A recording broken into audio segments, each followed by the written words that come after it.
وعلى الذين يطيقونه فدية طعام مسكين فمن تطوع خيرا فهو خير له وأن تصوموا خير لكم إن كنتم تعلمون. آمنت بالله صدق الله العظيم. اللهم صل على سيدنا ومولانا محمد وعلى آل سيدنا ومولانا محمد وبارك وسلم. اللهم صل على جميع الأنبياء والمرسلين وعلى الملائكة المقربين وعلى سائر الصحابة والتابعين وعلى عباد الله الصالحین. اللہ کے پاک کلام قرآن مجید میں یہ دوسرا پارہ ہے اور سورہ البقرہ کی ایک اہم آیہ مبارکہ میں نے تلاوت کی ہے، جس کا سادہ سا مفہوم اس طرح ہے: یا ایھا الذین آمنوا، اے ایمان والو، کتب علیکم الصیام، روزے تم پر فرض کر دیے گئے ہیں، کما کتب علی الذین من قبلکم، بالکل اس طرح جس طرح کہ تم سے پہلے لوگوں پر ان کو فرض کیا گیا تھا، اسی انداز میں اللہ کے قانون کے مطابق تم پر بھی فرض کیے گئے. لعلکم تتقون، روزے فرض کرنے کا تمہارے اوپر اس حکم کی بنیادی وجہ یہ ہے، اللہ یہ چاہتا ہے کہ تمہارے اندر تقوی پیدا ہو، تمہارے اندر تقوی پیدا ہو تاکہ تم متقی بن جاؤ. ایام معدودات، گنے چنے چند دن ہیں،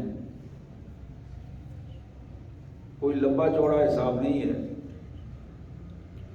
فمن کان منکم مریضا او علی سفر، اس کے باوجود اگر تم میں کوئی بیمار ہو، روزہ نہ رکھ سکے، لمبے سفر پہ جانا ہو، اس کے لیے پریشانی ہو، فعدۃ من ایام اخر، تو پھر وہ جب فارغ ہو، صحت مند ہو، سفر سے واپس آ جائے، تو باقی دنوں میں جتنے روزے اس نے چھوڑے ہیں ان کی گنتی پوری کر دیں، مکمل کر دیں. وعلی الذین یطیقونہ فدیۃ طعام مسکین، ہاں اگر کوئی اس قسم کی پوزیشن ہو کہ بندہ روزہ نہ رکھ سکتا ہو، تو وہ ایک مسکین کا کھانا دے کر اللہ کی راہ میں سے روزہ رکھوائے. یہ فدیہ اس کے روزے کا کفارہ بن جائے گا.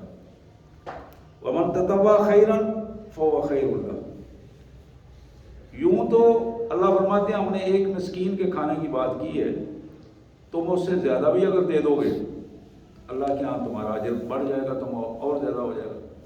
کسی مسکین یا غریب کو ایک وقت کے کھانے یا 2 وقت کے کھانے سے بڑھ کر تم دے دیتے ہو تو یہ زیادہ اجر کا باعث بنے گا تمہارے لیے.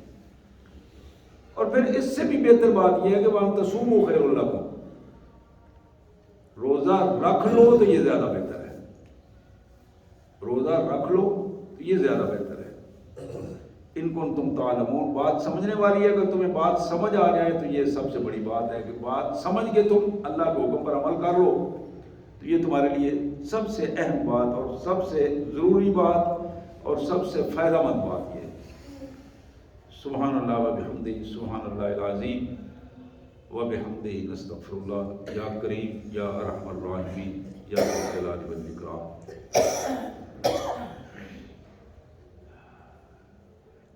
میرے انتہائی واجب الاحترام بھائیوں بہنوں،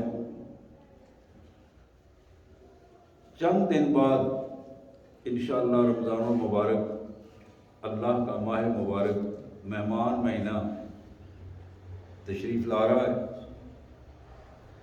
اور یہ امت مسلمہ کی خوش قسمتی بھی ہے اور ان کے لیے بڑی آزمائش بھی ہے، دونوں صورتوں میں، کہ کون اس کا کتنا اکرام کرتا ہے، کون اس سے کیا سمیٹتا ہے. یہی وہ کیفیت ہے. میں حدیث مبارک پڑھ رہا تھا، مستدرک حاکم کی حدیث ہے، بڑی معروف حدیث ہے، کئی دفعہ آپ نے سنی ہے، آج پھر اسی کیفیت میں آپ کو یاد دلاتے ہیں۔ کعب بن حجرہ رضی اللہ تعالی عنہ، ان کی یہ روایت ہے، کہتے ہیں کہ قال رسول اللہ صلی اللہ علیہ وسلم احضر المنبر، حضور نے فرمایا کہ بھئی ممبر لاؤ، لکڑی کا ممبر ہوتا تھا، اٹھا کے چلاتے تھے۔ فحضرنا، ہم نے ممبر لایا، رکھ دیا، عرض کیا حضور ممبر حاضر ہے۔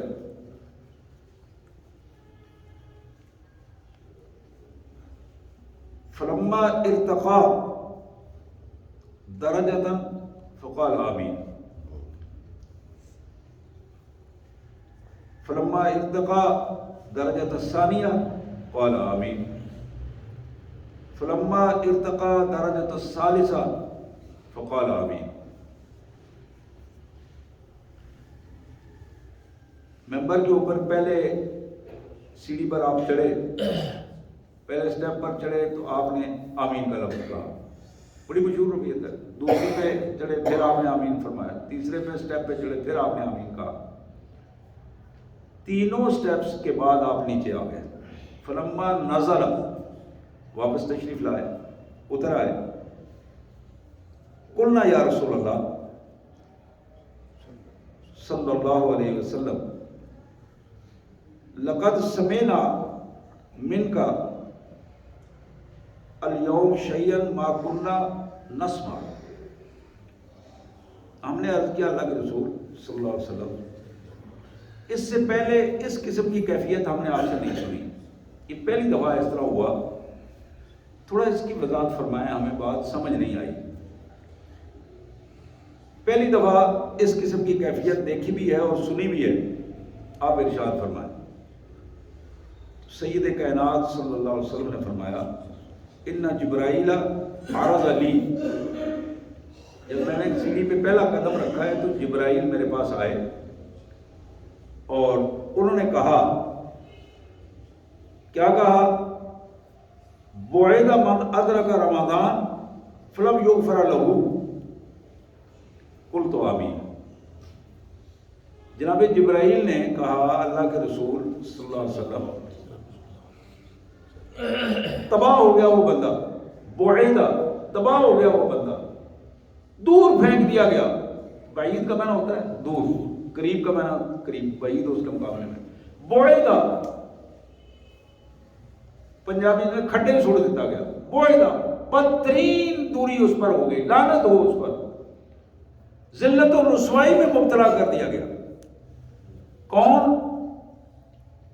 کہ جس کی زندگی میں رمضان المبارک آیا، من ادرک رمضان فلم یغفر لہ، اور وہ اپنے آپ کے اپنے گناہ بخشوا نہ سکا، تباہ ہو گیا، برباد ہو گیا۔ پھر رمضان اس کے مقدر میں ہے یا نہیں ہے، یہ بالکل الگ بات ہے، کسی کو نہیں معلوم، لیکن جو چیز اس کے سامنے آئی تھی، اسے جو نعمت مل گئی تھی، اس نعمت کے ملنے کے بعد اس نے اسے فائدہ نہیں اٹھایا، بعیدہ، یہ بندہ تباہ و برباد ہو گیا۔ پھر آپ نے ارشاد فرمایا، میں نے جبرائیل نے یہ دعا کی اور میں نے اس پر آمین کہی۔ پھر حضور فرماتے ہیں کہ جب دوبارہ میں نے دوسرے فلما رقبت الثانیہ، جب میں نے دوسری سٹیپ پہ قدم رکھا تو پھر جبرائیل نے ایک دعا کی، بعید من ذکرت عندہ فلم یصلی علیک، اللہ کے رسول صلی اللہ علیہ وسلم، وہ بندہ بھی تباہ ہو جائے گا، برباد ہو جائے گا، ذلیل و رسوا ہو جائے گا جس کے سامنے آپ کا نام نامی آیا اور اس نے آپ پر درود شریف نہیں پڑھا، فلم یصلی علیہ، درود شریف نہیں پڑھا، آپ کے لیے دعا نہیں کی، درجات کی بلندی کی، بعیدہ، وہ بندہ تباہ ہو جائے گا، برباد ہے، ملعون ہے وہ شخص۔ اور پھر محمد کریم صلی اللہ علیہ وسلم نے فرمایا، فلما رقبت الثالثہ، اب میں نے جب تیسرے سٹیپ پہ قدم رکھا تو جبرائیل نے پھر دعا کی، بعیدہ من ادرک ابویہ الکبیر ابویہ الکبر عنده او احدهما فلم يدخل الجنہ قلت آمین۔ اب تیسرے حصے پر، تیسرے سٹیپ پر جبرائیل نے یہ دعا کی کہ جس بندے کی زندگی میں اس کے والدین موجود ہوں، دونوں ہوں یا ایک ہو، وہ بندہ جنت نہ لے سکا والدین کی موجودگی میں۔ کلمہ پڑھا ہوا اس نے، مسلمان ہے، لیکن والدین کے ذریعے وہ جنت نہ لے سکا، ان کی خدمت نہ کر سکا، ان کا احترام نہ کر سکا، ان کے ساتھ حسن سلوک نہ کر سکا۔ بعیدہ، یہ بندہ تباہ ہو گیا، ذلیل ہو گیا، یا اللہ اسے برباد کر دے، ذلت و رسوائی سے دوچار کر دے۔ حضور فرماتے ہیں کہ میں نے کہا آمین۔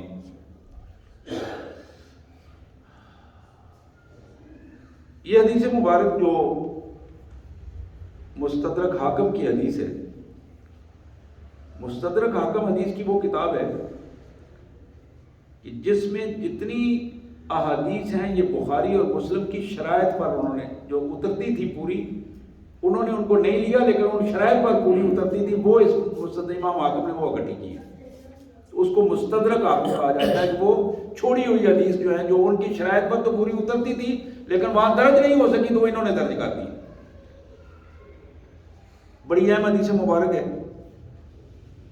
3 پوائنٹ ہیں ہمارے لیے اور تینوں بڑے اہم ہیں۔ رمضان المبارک موجود ہو اور پھر بندہ گناہ نہ بخشوا سکے۔ میرے پیارے بھائیوں، مشکات شریف میں ایک حدیث مبارک ہے، اللہ کے رسول فرماتے ہیں کہ اللہ فرماتا ہے کلکم خطاؤون، اپنے آپ کو فلا تزکوا انفسکم، اپنے آپ کو نیک مت سمجھو یا نیک مت اپنے آپ کو باور کرو، کلکم خطاؤون، تم سارے کے سارے خطا کار ہو، غلطیاں کرتے ہو، دن رات میں نہ جانے تمہیں اندازہ ہی نہیں ہوتا کہ تم جان بوجھ کر اور بغیر جانے بوجھے کتنی نافرمانیاں کر رہے ہو، اس کا تمہیں اندازہ نہیں۔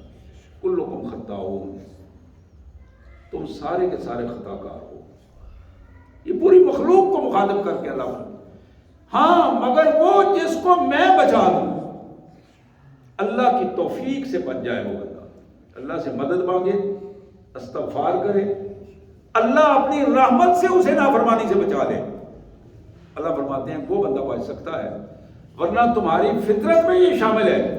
اور یہی بات جناب یوسف علیہ السلام نے بھی کہی تھی 13ویں پارے کے شروع میں، وما ابرئ نفسی ان النفس لامارۃ بالسوء الا ما رحم ربی، میں اپنے نفس کو، اپنے آپ کو بری و ذمہ قرار نہیں دیتا ہوں۔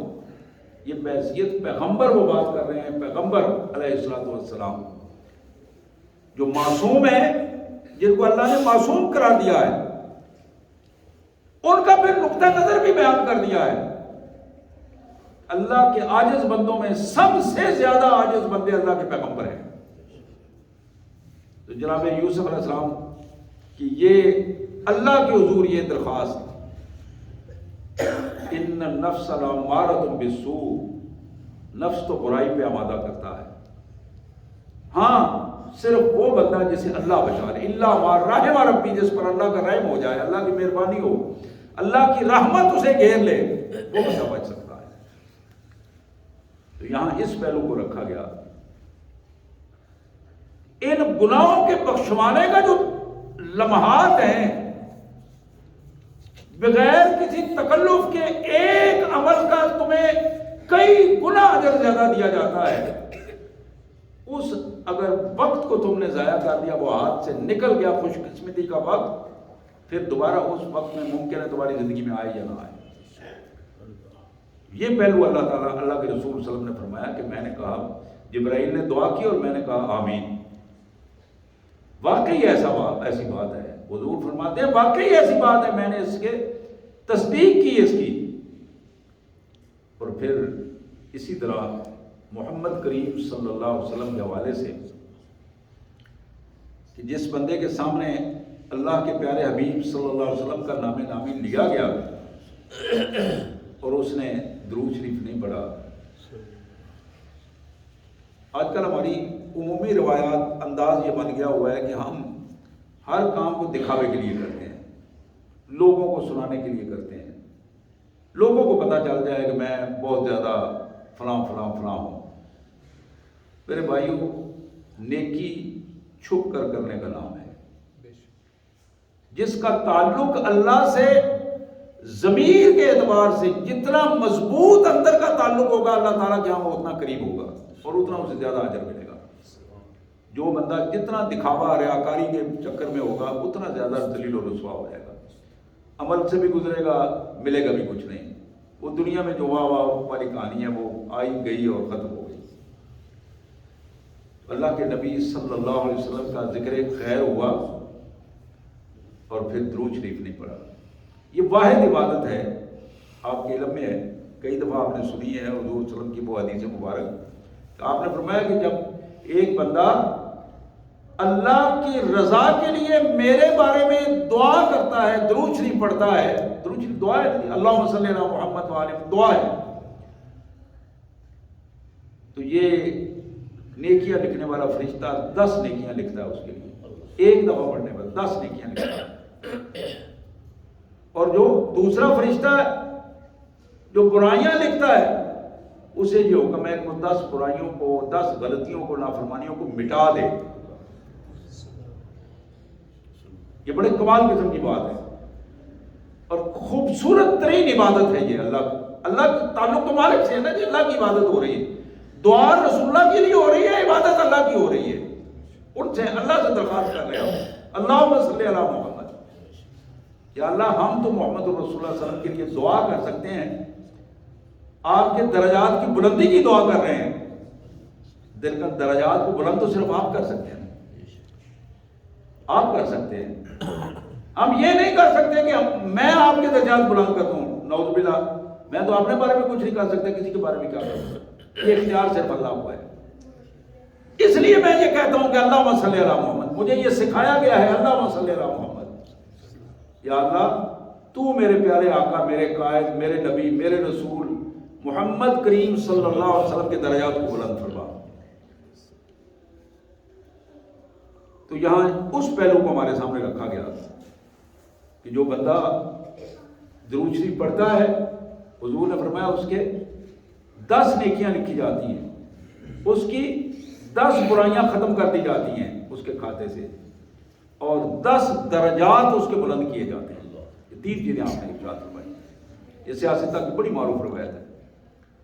تو میرے پیارے بھائیوں، کمال قسم کی یہ عبادت ہے اور کمال قسم کا کے درجات ہیں، اس کے انعامات ہیں، اور ہم اس کے باوجود اگر اگنور کر جائیں، چھوڑ دیں اور اس عبادت کو ہم نہ کر سکیں تو یہ بدترین بدبختی کی کیفیت ہے۔ ورنہ درود شریف کی پوزیشن یہ بھی ہے، ایک انسان مسلمان جب اللہ کے حضور، اللہ کے نبی صلی اللہ علیہ وسلم کے لیے دعا کرتا ہے، ان کے درجات کی بلندی کی دعا کرتا ہے، تو حضور اکرم صلی اللہ علیہ وسلم فرماتے ہیں کہ اللہ تعالیٰ فرماتا ہے کہ میں اس بندے کے باقی جو اس کی ضرورتیں ہیں میں خود پوری کرتا ہوں، اس کی دعائیں خود میں سن لیتا ہوں، جو اس نے نہیں مانگی میں وہ بھی پوری کر دیتا ہوں، اس لیے کہ میرے نبی کے لیے وہ دعا کر رہا ہے۔ نبی تو اللہ کے ہیں لیکن قائد تو ہمارے ہیں، اللہ کے بھجوائے ہوئے نبی ہیں، ہمارے نبی بھی ہیں، رسول بھی ہیں، ہمارے قائد بھی ہیں، ہمارے محسن بھی ہیں، اور پوری انسانیت کے محسن ہیں۔ تو میرے بھائیوں، تیسری بات جو اس حدیث مبارک میں کہی گئی بڑی اہم بات ہے۔ رمضان کا موقع ملا، گناہ نہیں بخشوائے، رسول اللہ صلی اللہ علیہ وسلم کا اسم گرامی آیا، درود شریف نہیں پڑھا۔ تیسری بات والدین اس کی زندگی میں حیات ہیں، دونوں ہیں یا دونوں میں سے ایک ہے. اب ان کی خدمت کر کے وہ جنت لے سکتا تھا، جنت نہیں لی اس نے، اگنور کر دیا. اپنی جنت کو خود دوسروں کے لیے اس نے چھوڑ دیا. والدین کو بظاہر اکیلا چھوڑ کر اپنے آپ کو رسوائیوں میں ڈال دیا، ان دعاؤں سے محروم ہو گیا. جو کامیابیاں لے سکتا تھا وہ کامیابیاں نہیں لے سکا. میرے آقا صلی اللہ علیہ وسلم نے ارشاد فرمایا، جبریل نے کہا بعودا، وہ بندہ تباہ ہو گیا، ذلیل ہو جائے، برباد ہو جائے، لعنت ہو اس پر. ایک ترجمہ اس بعودا کا معنی ایک ترجمہ لعنت بھی ہے. قرآن مجید نے بتایا ہے کہ جب کہیں کسی قوم کے عذاب آیا تو وہاں وعدت کے لفظ استعمال ہوئے، کما وعدت سمود، کما وعدت عاد. لعنت ہو اس قوم پر جو اللہ کے عذاب کی مستحق ٹھہری اور ذلت اور رسوائی کا نمونہ ہے. اللہ اکبر، استغفر اللہ العظیم. ایک دوسری حدیث مبارک، مسند احمد کی یہ حدیث امام منذری نے ترغیب و ترہیب میں بھی اس کا ذکر کیا، دوسری سنن کی کتابوں میں بھی موجود ہے. جناب ابو ہریرہ رضی اللہ تعالیٰ عنہ کی یہ روایت ہے. اس موقع پر یاد رکھنے والی باتیں ہیں. حضور نے فرمایا اعطیت امتی خمس خصال فی رمضان لم تؤتہن من قبلہم امتا من قبلہم. اللہ تعالیٰ نے مجھے اور میری امت کو 5 ایسے خاص انعامات عطا کیے ہیں جو اس سے پہلے کسی امت کو نہیں دیے گئے. 5 خصوصیات.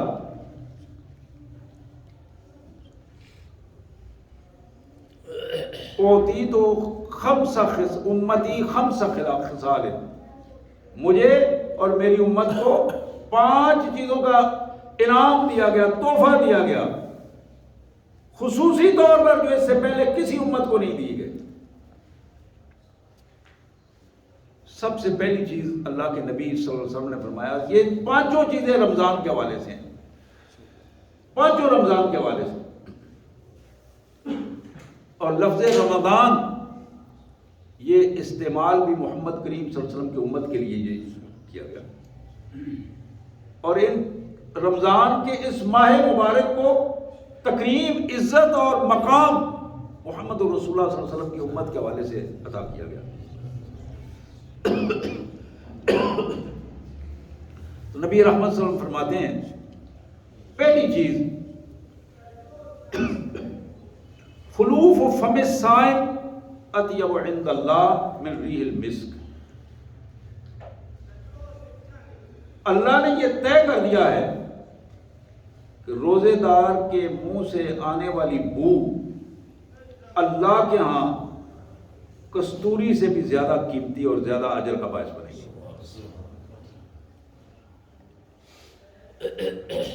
یہ کسی پہلی امت کو یہ مرتبہ نہیں دیا گیا. روزے دار کے منہ سے آنے والی بو، اسے بو نہیں خوشبو کہوں گا میں، کیونکہ قرآن نے ایسے حدیث میں خوشبو کہا ہے. وہ خوشبو ہے. اور بڑا بدبخت انسان ہے جو اس کو خوشبو نہ سمجھے، اس لیے کہ اللہ کے ہاں وہ کستوری سے زیادہ، بڑی خوشبوؤں سے زیادہ مقبول ہے اور زیادہ اجر کا باعث ہے. دوسری بات محمد رسول اللہ صلی اللہ علیہ وسلم نے فرمائی وَتَسْتَغْفِرُ لَهُمُ الْحِيطَانِ حَتَّى يُفْطِرُوا. رمضان میں ایک آدمی سحری کرتا ہے، سحری کرنے کے بعد افطاری تک اللہ کی مخلوقات میں جو مچھلیاں ہیں، دریاؤں، سمندروں، نہروں، تالابوں کے پانی میں جو مچھلیاں ہیں، تستغفر لہم، وہ اللہ کے روزے دار بندوں کے لیے دعائیں کرتی ہیں، یا اللہ ان کی مغفرت فرما دے، ان کی مغفرت کر دے، ان کے درجات بلند کر دے۔ تستغفر لهم الحیتان حتی یفطروا، سحری سے لے کر افطاری تک مسلسل یہ اللہ کی مخلوقات مچھلیاں دعا کرتی رہتی ہیں ان بندوں کے لیے جو رمضان کے روزے رکھتے ہیں، یا اللہ ان بندوں کو معاف کر دے، ان بندوں کے گناہ معاف کر دے، ان کو درجات بلند فرما دے، انہیں اس قابل بنا۔ یہ صرف محمد رسول اللہ صلی اللہ علیہ وسلم کی امت کے لیے، امت محمد کی یہ خصوصیت ہے صلی اللہ علیہ وسلم۔ پھر تیسری بات نبی رحمت صلی اللہ علیہ وسلم نے ارشاد فرمائی، وَزَيَّنَ اللَّهُ عَزَّ وَجَلَّ كُلَّ يَوْمٍ جَنَّةً ثُمَّ يَقُولُ يُوشِكُ عِبَادِيَ الصَّالِحُونَ أَن يُلْقُوا عَنْهُمُ الْمُؤَنَّةَ، ہر روز اللہ تعالی جنت کی انتظامیہ کو، داروغہ جنت ہے، اس کے پورے لا تعداد فرشتے ہیں جو جنت کا انتظام سنبھال رہے ہیں، اس انتظامیہ کو ہر روز یہ حکم دیتے ہیں جنت کو رمضان میں ہر روز ایک نئے انداز میں سجاؤ، مزین کر دو، خوبصورت بناؤ، پہلے دن دوسرے دن اس سے بڑھ کر ہر روز آنے والا ہر روز پہلے سے زیادہ اسے خوبصورت بناؤ۔ اور پھر فرمایا ثم یقول، پھر اللہ فرماتے ہیں اس انتظامیہ کو حکم دے کر پھر فرماتے ہیں یوشک عبادی الصالحون، ممکن ہے میرے یہ صالح بندے جنہوں نے میرے لیے عبادتیں کی، میرے لیے روزہ رکھا، ممکن ہے ان کی موت اس رمضان میں اگر آ گئی تو جنت میں ان کا تم استقبال کرو، اسی طرح ان کے لیے جنت کو سجا دو۔ یہ انعامات جن کا ذکر رسول اللہ علیہ وسلم کر رہے ہیں میرے پیارے بھائیوں، یہ کم نہیں ہے، یقین کیجئے کہ ہمارے تصور سے بھی زیادہ ہے۔ ہم وہاں تصور میں بھی وہاں حقیقت اس چیز کو نہیں محسوس کر پاتے، اتنے زیادہ انعامات ہیں۔ ہم جن مصیبتوں میں گھرے ہوئے ہیں، آزمائشوں میں پڑے ہوئے ہیں اس دنیا میں، اس کی وجہ کیا ہے کہ ہمیں اس دنیا کی حقیقت معلوم نہیں ہے، معلوم ہونے کے باوجود ہم معلوم کرنا نہیں چاہتے، ذہنوں میں اس کو بٹھانا نہیں چاہتے کہ یہ دنیا عارضی ہے، یا ہم تھوڑی دیر کے لیے آئے ہیں، یا ہماری آزمائش ہے، ٹیسٹ ہے، امتحان ہے۔ کتنے لوگ آئے اور وہ چلے گئے، ہمارے ساتھ تھے آج نہیں ہیں، پچھلے رمضان میں ہمارے ساتھ تھے آج نہیں ہیں۔ ہمارے بزرگ اپنے فیملی کے خاندان کے لوگ کتنے ہیں جو آج ہمارے ساتھ نہیں ہیں، ہمیں اس کا ادراک نہیں ہو رہا۔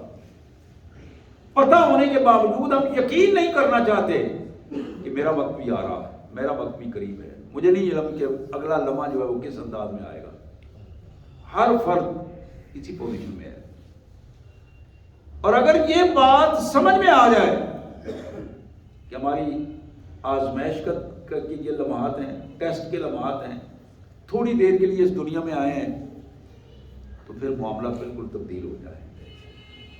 حضور صلی اللہ علیہ وسلم نے فرمایا کن فی الدنیا کانک غریب او عابر السبیل، او کما قال رسول اللہ صلی اللہ علیہ وسلم۔ آپ نے فرمایا، اپنے امتیوں کو مخاطب کر کے فرمایا کہ میری امتیوں، اس دنیا میں اس طرح رہو جس طرح بے وطن مسافر رہتا ہے، اور اس کے ذہن میں ہوتا ہے کہ میں ابھی جا رہا ہوں، کل جا رہا ہوں، پرسوں جا رہا ہوں، یہ دن پورے ہو رہے، میں بس 2-4 دن کا کام پورا ہوتا ہے میں واپس جاتا ہوں۔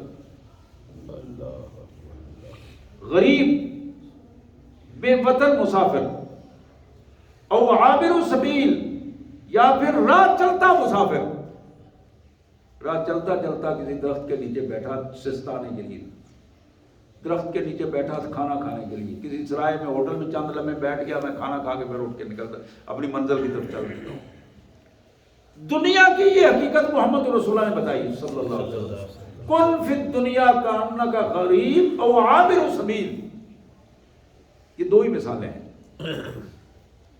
حضور نے فرمایا کہ میرے امتیوں اس بات کو سمجھ جاؤ کہ یہ دنیا، اس میں گزارا اس طرح کرو جس طرح بے وطن لوگ گزارا کرتے ہیں. اس کو اپنا وطن نہ سمجھو. ہم تو پکی سلیپیں لگاتے ہیں نہیں، قبروں کو بھی سلیپوں سے بند کرتے ہیں. دنیا میں بھی ہم کوشش کرتے ہیں، پہلے وہ ٹوٹے پتھر ہوتے تھے، اب ہماری کوشش ہوتی ہے کہ ہم 2 فٹ کا 4 فٹ کا ایک پتھر ہی لگائیں تاکہ اگر بس میں ہو تو ہم پورے گھر کا ایک پتھر بنا دیں.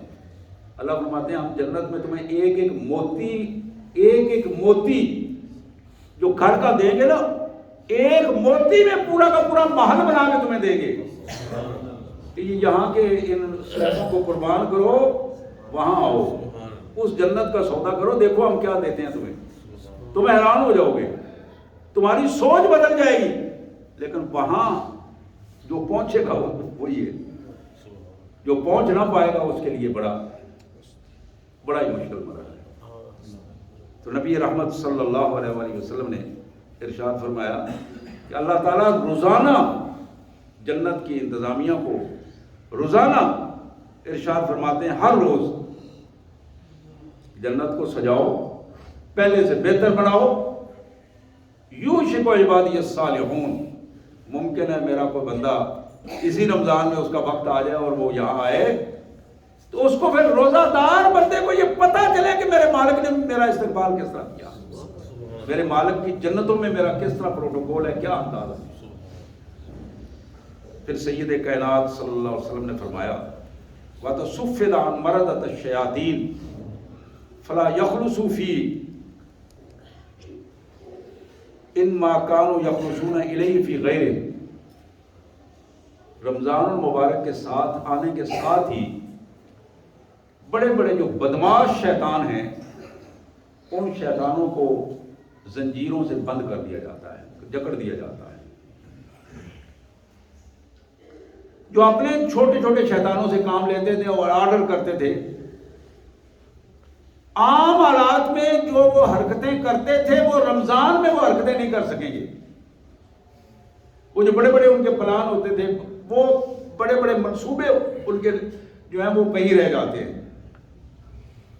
اور یہ اللہ تعالیٰ کی طرف سے بڑا انعام ہے اپنے بندوں کے لیے، محمد الرسول اللہ علیہ وسلم کی امت کے لیے بڑا انعام ہے کہ ان دنوں میں تم یکسوئی کے ساتھ اپنے اللہ کے رابطے میں رہو اور جنت کو یکسوئی کے ساتھ حاصل کرنے کی کوشش کرو. ابھی تمہارے راستے کی رکاوٹیں بھی تمہارے رب نے دور کر دی ہیں. وَتَصُفِّدَ مَرَدَةَ الشَّيَاطِينِ، شیاطین کے جو بڑے بڑے بدماش ہیں، غنڈے ہیں، جو کوشش کرتے تھے کسی نہ کسی طریقے سے پکڑ کے ان نیک لوگوں کو نیکی کے راستے سے ہٹا دیا جائے.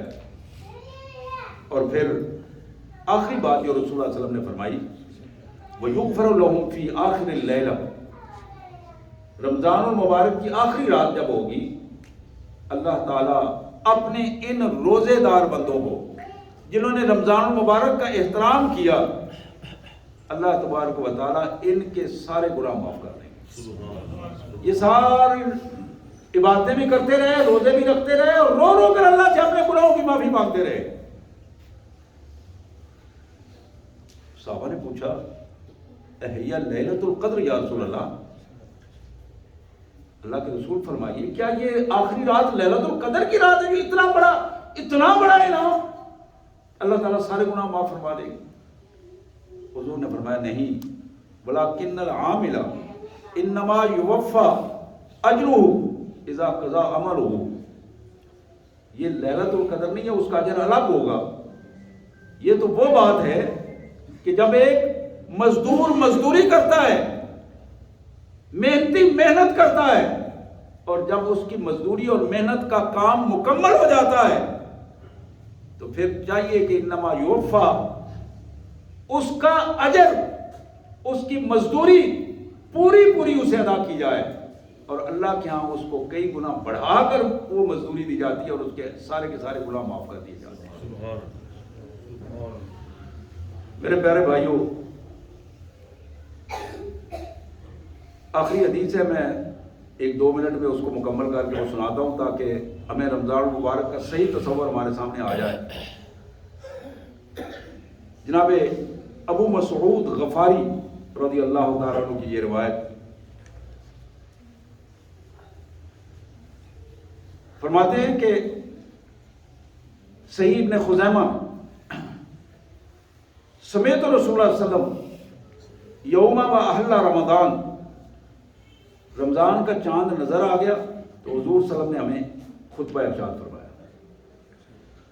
آپ نے فرمایا کہ لو یعلم العباد ما رمضان،